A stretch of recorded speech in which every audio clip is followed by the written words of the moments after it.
All right, let's have a quick chat about Llama 3.1. This just came out today.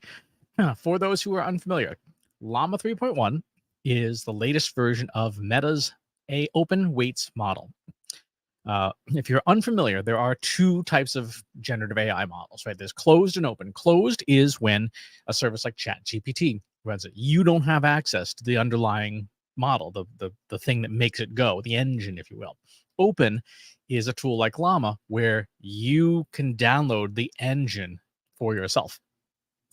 This is a pretty big deal for today because they've released the 405 billion parameter model. I was posting on this about LinkedIn. I was posting on LinkedIn about this earlier, and what this means is they've given away a foundation model. Now, foundation model is a model that is so big and so capable that you can use it for pretty much everything. The models that power Google Gemini, that power Anthropic Claude, that power ChatGPT are foundation models. They're so big and they're so powerful that they're incredibly flexible. They can do pretty much anything. Now, here's the thing.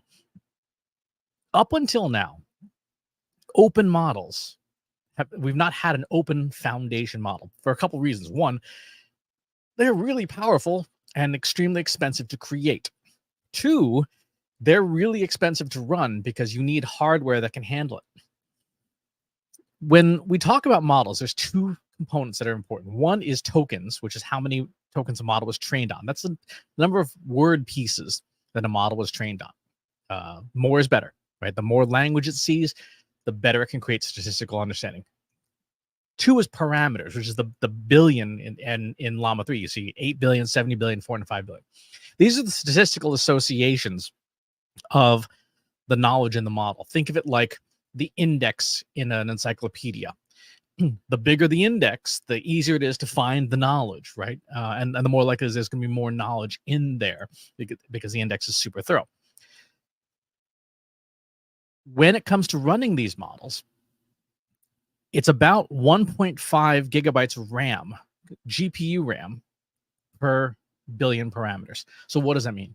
If you have a laptop, like a gaming laptop, you probably have a GPU in it, a graphics processing unit, a graphics card. The graphics card allows you to run Call of Duty or World of Warcraft or whatever and have it look nice. The thing that these models run on is GPUs because they're ideally tuned for that kind of infrastructure. So an 8 billion parameter model like Llama's 8B needs about 5-ish gigabytes of video RAM. Pretty much every gaming graphics card can handle that no problem. So you can run Llama 3.1 locally on your machine, still have memory left over to play games and stuff like that.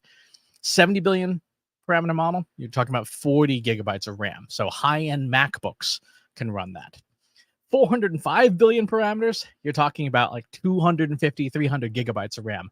No consumer graphics card has that.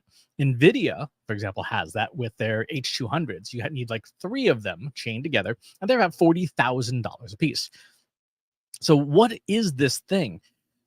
Like ChatGPT, I'll make this a little bit bigger here so we can see. This is the performance benchmarks. Now, these are all artificial benchmarks. Right? These are all simulated tests of different capabilities of models.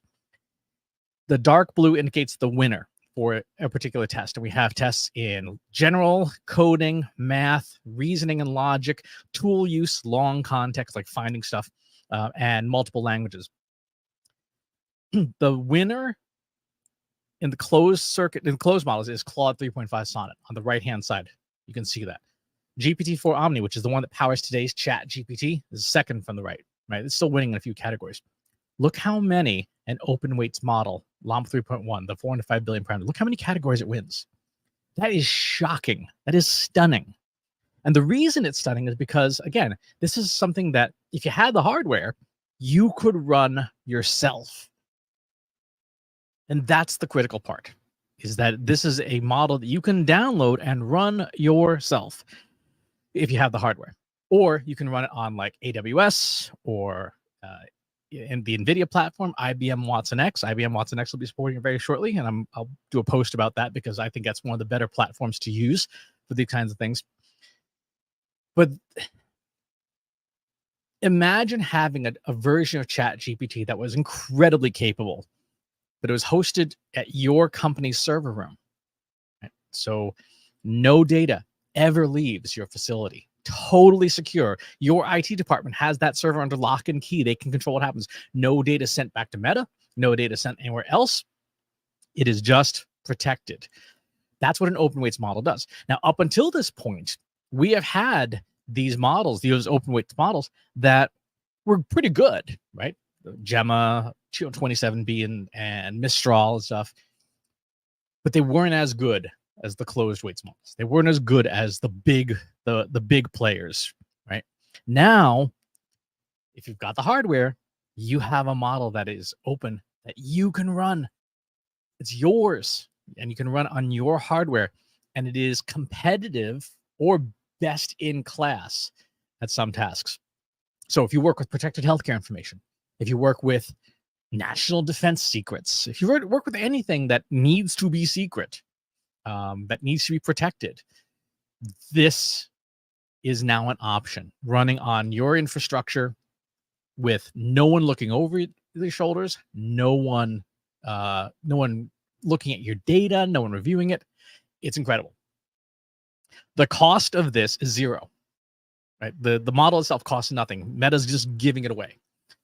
The cost to the infrastructure, that's a different story, but the model cost is zero. And CEO Mark Zuckerberg was talking about why they do this. Well, it's because they don't sell access to models. They're not OpenAI, right? So they don't have to sell access to this thing. They can just give it away. Question in the comments: when is it available for public? Now, today, right now. It's available on Hugging Face. You can go download it. You have to agree to Meta's licensing terms, so you need to have a Hugging Face account and sign it. But it is available today, right now. It came out at like noon, about half an hour ago. Hence why we're doing a hot take on it. Other things that are really interesting about this, why does Meta give this away? Well, there's a couple of reasons.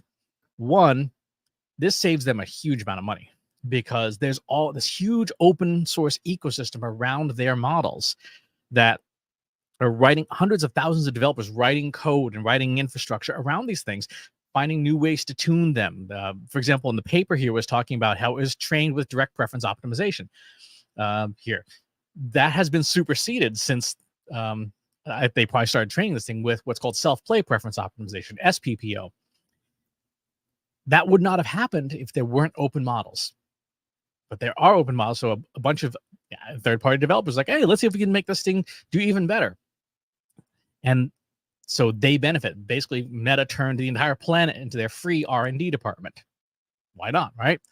Two, this hamstrings and handicaps regulation. If generative AI foundation models were controlled by 5 companies, right? Google and Amazon and stuff like that, then a government could say, we require your models to behave like this. So can you imagine a government, the hostile government saying, well, your models can only do this. When you give away a model like this, now everybody's got it. And you can't control it, right? The government can't come out to your server room and say, well, we need this model. We need you to tune this model. Like, no, that's not going to happen. So it effectively handicaps regulation, which is good for everyone in some ways and bad in other ways, right? So this can be downloaded and misused, absolutely, like any technology. But the net balance tends to be a positive.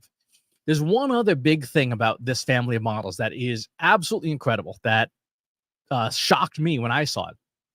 Previous versions of this model had an 8K context window, short-term memory of 8,192 tokens. 8K context is about 5,000 words, right? Which is a really tiny book. Right? These models, all 3 of them, have a 128,000 context window. That's 90,000 words. That is a full-size business book, right? Again, the big closed models all have 128, 200, 2 million token context windows. The open source models have not caught up yet there. But the fact that all 3 of these meta models now have 128K context windows natively means that open source projects that can extend the context window, like ROPE, for example, rotary positional encoding, could extend it 10x and not lose nearly as much quality. That's a pretty big deal, because you can use it natively and have no loss of quality, or you could use it with some these extenders and have less loss of quality than trying to take a model that was tuned for 8K and trying to stretch it to 128K. It's like chewing gum, but after a certain point, it just kind of breaks. So if you can have it not be stretched at all for most common use cases, it's going to be pretty terrific. The model is multilingual. It does support coding, and in the documentation, there is some really fascinating stuff. If we look at the model card, let's see, find the model card here.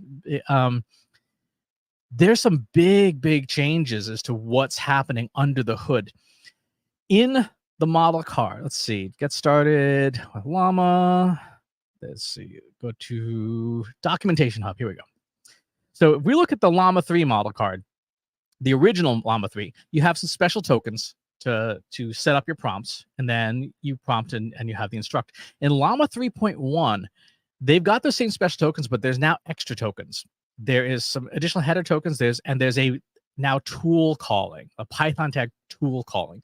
So it can call system user IPython or assistant. And when we scroll down further in the documentation, the tool calling supports 3 sets of tools natively out of the box. The 3 tools it supports is called Brave Search, Wolfram Alpha, and what was the 4th one?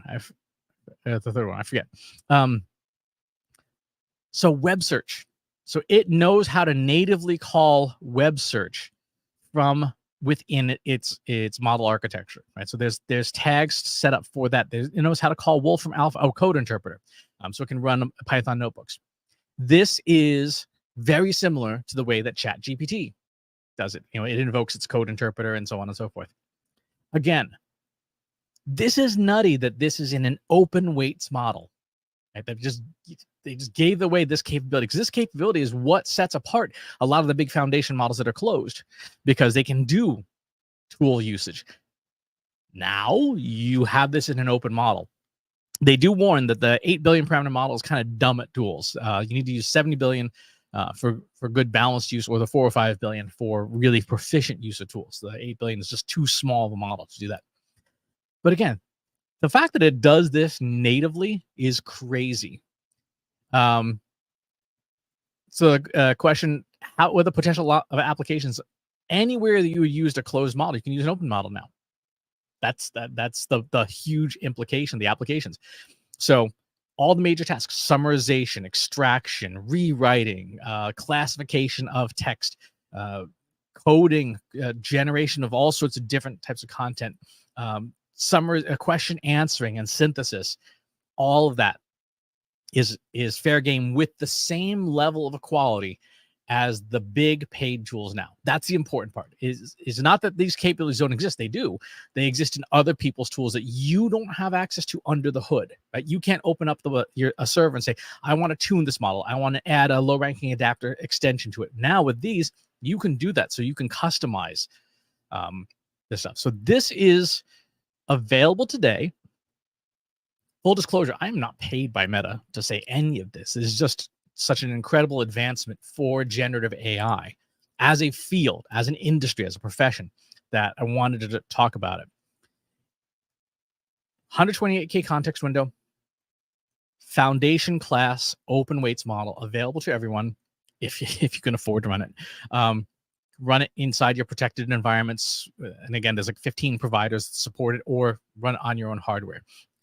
If you work in something like, I don't know, a 3-letter government agency in the USA, this is what you've been waiting for, right? If you work at the CIA or the NSA and you're like, I really want to use ChatGPT, but work won't let me for obvious good reasons. Now, with all that very sensitive data, you have foundation class tools to work with. Pretty awesome. All right. I'm going to go back to eating my lunch, but I wanted to pop in and say hi to everyone and talk this through. Thanks for tuning in, and we'll talk to you next time.